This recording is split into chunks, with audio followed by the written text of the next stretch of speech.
আসানসোলের মুরগাসোল এলাকায় চায়ের দোকানে মোবাইল চুরির ঘটনায় এক যুবককে গণপিটুনি। আসানসোল মুরগাসোল এলাকায় একটি চায়ের দোকানে মোবাইল হাতিয়ে নিয়ে পালানোর চেষ্টা করতেই স্থানীয়দের নজরে পড়ে যায় এক যুবক।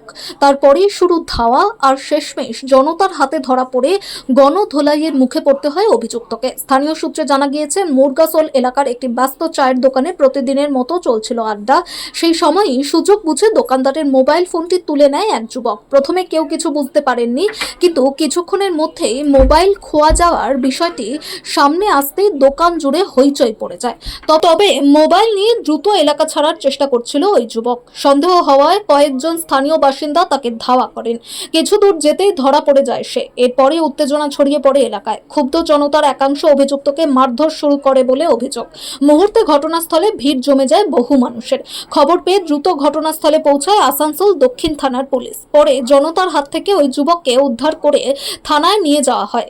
পুলিশ সূত্রে খবর, ধৃত যুবক শ্রীপুর এলাকার বাসিন্দা। তার বিরুদ্ধে মোবাইল চুরির অভিযোগ খতিয়ে দেখা হচ্ছে।